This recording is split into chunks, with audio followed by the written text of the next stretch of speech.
નમસ્કાર દર્શક મિત્રો, ધ લોકસત્તા શોમાં આપનું સ્વાગત છે।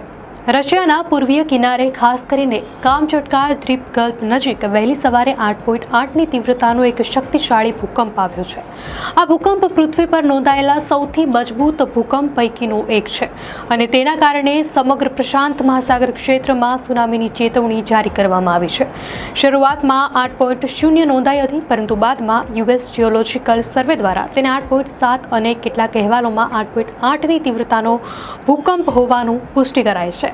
ભૂકંપનું કેન્દ્ર રશિયાના કામચટકા દ્વીપકલ્પ પર આવેલા પેટ્રોપાવ્લોવ્સ્ક કામચાત્સ્કી શહેરથી લગભગ 119થી 136 કિલોમીટર પૂર્વે દક્ષિણ પૂર્વમાં સમુદ્રની નીચે 19થી 20.7 કિલોમીટરની ઊંડાઈએ હતું।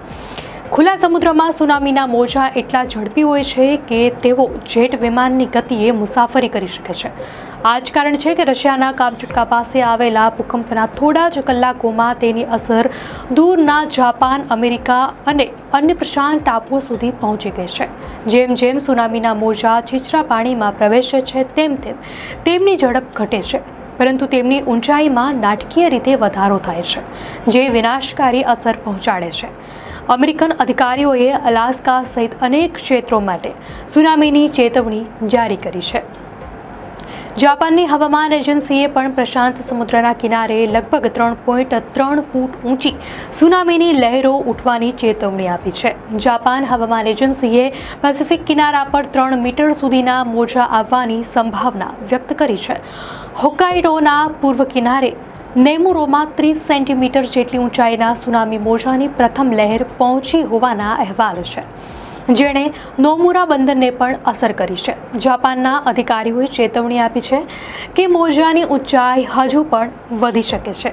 જાપાનના વડાપ્રધાન શિગેરુ ઇશિબાએ તાત્કાલિક ઇમરજન્સી બેઠક બોલાવી છે અને લોકોને સમુદ્ર કિનારાથી દૂર રહેવા તથા ઊંચાઈવાળી જગ્યાએ જતા રહેવા અપીલ કરી છે। રાહત કાર્યમાં લોકોને પ્રાથમિકતા આપવાની ખાતરી પણ આપવામાં આવી છે।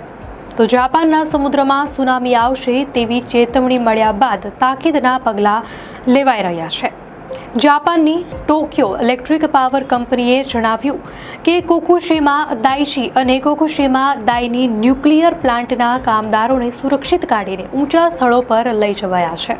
વર્ષ 2011માં જાપાનમાં આવેલા વિનાશક 9.0ની તીવ્રતાના ભૂકંપ અને સુનામી બાદ ફુકુશીમા દાઇચી પ્લાન્ટમાં મોટો પરમાણુ વિસ્ફોટ થયો હતો।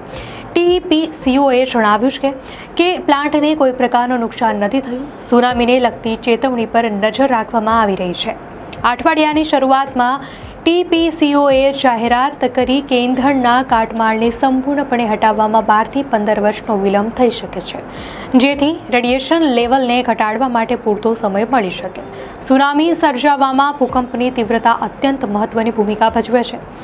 યુએસ જીઓલોજિકલ સર્વે અનુસાર ભૂકંપના કારણે જ્યારે સમુદ્રના પેટાળની સપાટી હલબલી જાય ત્યારે સુનામી આવી શકે છે।